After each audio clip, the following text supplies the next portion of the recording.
ठीक है, चलिए उस चीज के बारे में बात करते हैं जो आपकी सोच से कहीं अधिक आम है, लेकिन अक्सर आप जानते हैं वास्तव में गलत समझी जाती है। Glans hypersensitivity. अब जबकि यह बहुत परेशान कर सकती है, अच्छी खबर यह है कि यह अत्यधिक प्रबंधनीय है। इस व्याख्याता में हम इसके कारणों के लिए एक स्पष्ट विज्ञान आधारित मार्गदर्शिका और पुनर्प्राप्ति के लिए एक व्यावहारिक चरण दर चरण योजना प्रस्तुत करेंगे। तो चलिए शुरू करते हैं। तो यहाँ हमारी योजना है। हमारे पास 5 मुख्य खंड हैं। हम इस स्थिति को अच्छी तरह से समझने से शुरू करेंगे, फिर हम 3 मुख्य कारणों में जाएंगे। उसके बाद हम बेहतर होने की मुख्य रणनीति को कवर करेंगे, एक विस्तृत 6 चरणीय योजना बनाएंगे और दीर्घकालिक सफलता के लिए आवश्यक मुख्य सिद्धांतों के साथ समाप्त करेंगे। ठीक है, सबसे पहले आप किसी समस्या को ठीक नहीं कर सकते अगर आपको वास्तव में पता नहीं है कि वह क्या है ना? तो जब हम ग्लांस हाइपरसेंसिटिविटी कहते हैं तो हम वास्तव में किस बारे में बात कर रहे हैं, इस पर स्पष्ट हो जाएं। तो ग्लांस हाइपरसेंसिटिविटी वास्तव में क्या है? खैर, सरल शब्दों में यह तब होता है जब तंत्रिका अंत अत्यधिक प्रतिक्रिया कर रहे होते हैं। हम यहाँ यौन स्पर्श की बात नहीं कर रहे हैं। ये रोजमर्रा की चीजों के बारे में है, जैसे आपके अंडरवियर का हल्का रगड़ना या शॉवर की बौछार से दर्दनाक, तीव्र या बस अत्यधिक परेशान करने वाली भावना उत्पन्न होना। ये आपकी नसें हैं जो खतरे का संकेत भेज रही हैं जब वास्तव में कोई खतरा नहीं है।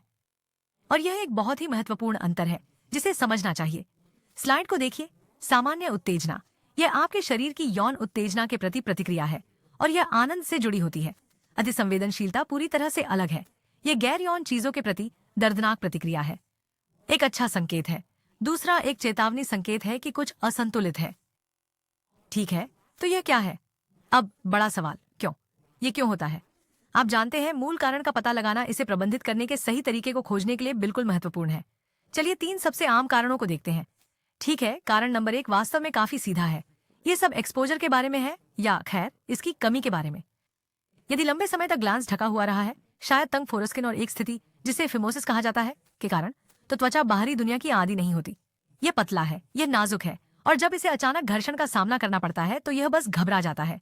ये लगभग हर नई अनुभूति पर अत्यधिक प्रतिक्रिया करता है। अगला है सूजन, जिसे बैलेनाइटिस के रूप में जाना जाता है, और इसे समझने का सबसे अच्छा तरीका यह है कि यह आपके शरीर के किसी अन्य हिस्से पर सनबर्न जैसा है। जब त्वचा में सूजन होती है तो हल्का सा स्पर्श भी दर्द देता है ना? यह कई प्रकार की चीजों से शुरू हो सकता है, जैसे कठोर साबुन, स्वच्छता की समस्याएं या यहाँ तक कि एक हल्का संक्रमण। निचोड़ यह है कि त्वचा लाल हो जाती है, सूज जाती है और अत्यधिक संवेदनशील हो जाती है। और हमारा तीसरा बड़ा दोषी यहाँ एक क्षतिग्रस्त त्वचा अवरोध है। देखिए, ग्लांस में यह सुरक्षात्मक म्यूकोसल परत होती है। अगर वह परत बहुत सूखी या क्षतिग्रस्त हो जाती है तो यह ऐसा है जैसे किसी विद्युत तार से इंसुलेशन हटा दिया गया हो। नीचे की सभी संवेदनशील नसें अचानक उजागर हो जाती हैं और वे थोड़ी सी उत्तेजना पर दर्द के संकेत भेजने लगती हैं। ठीक है, तो हमारे पास समस्याएं स्पष्ट हैं।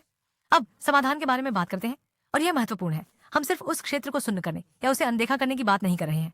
हम आपके तंत्रिका तंत्र को सक्रिय रूप से पुनः प्रशिक्षित करने की बात कर रहे हैं। यहाँ खेल का नाम है अभ्यस्तता, और वह क्या है? यह मूल रूप से सिखाने की प्रक्रिया है। आप धीरे धीरे और लगातार अपने नसों और मस्तिष्क को सिखा रहे हैं कि सामान्य रोजमर्रा का स्पर्श कोई खतरा नहीं है। आप सचमुच शरीर की प्रतिक्रिया को ओह यह दर्द है से ओह यह तो सामान्य है में बदल रहे हैं। तो हम यह कैसे करते हैं? हम वास्तव में अभ्यस्तता कैसे प्राप्त करते हैं? खैर, हमारे पास इसके लिए एक व्यावहारिक दैनिक दिनचर्या है। चलिए उस 6 चरणीय पुनर्प्राप्ति योजना के माध्यम से चलते हैं जो आपको वहां पहुंचाने के लिए डिजाइन की गई है। ठीक है, यह योजना के 6 चरण हैं। हम इसे कुछ अलग अलग दृष्टिकोणों से निपटेंगे। हवा और पानी का प्रबंधन, त्वचा की स्थिति, और फिर आपके वातावरण में चीजों को नियंत्रित करना, जैसे कपड़े और साबुन। चलिए इसे एक एक करके समझते हैं। ठीक है, चलिए इसे समझते हैं। पूरा प्रक्रिया आपके शॉवर के तुरंत बाद शुरू होती है।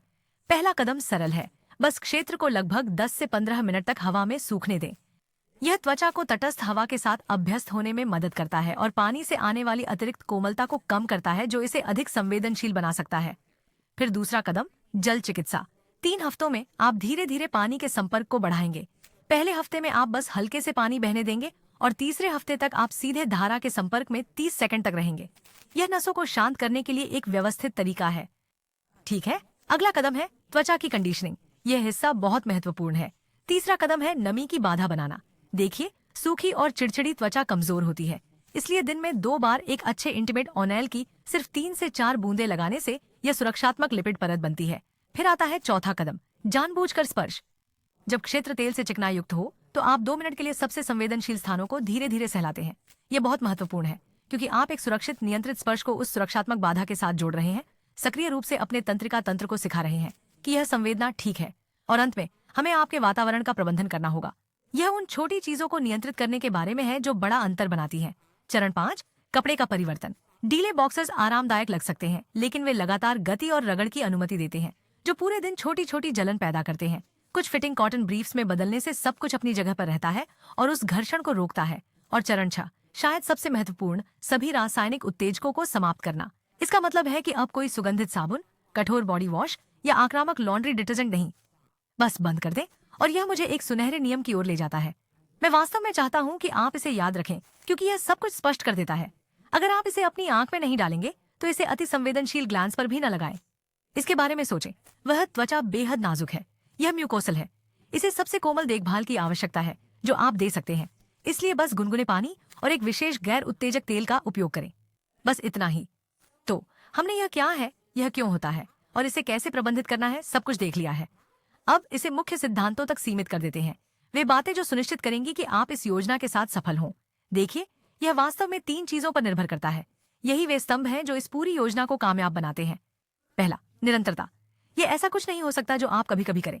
यह आपके दैनिक रूटीन का एक अनिवार्य हिस्सा होना चाहिए। दूसरा, धैर्य। आपको याद रखना होगा आप सचमुच नसों को फिर से प्रशिक्षित कर रहे हैं। यह एक जैविक प्रक्रिया है और इसमें समय लगता है। और तीसरा, नियंत्रण। अब आप ड्राइवर की सीट पर हैं। आप ही वह हैं जो सक्रिय रूप से घर्षण, नमी और रसायनों का प्रबंधन कर रहे हैं जिनके संपर्क में आपका शरीर आता है। आप जानते हैं, जब आप इसे गहराई से समझते हैं तो यह पूरा प्रक्रिया एक चीज के बारे में है, नियंत्रण वापस लेना।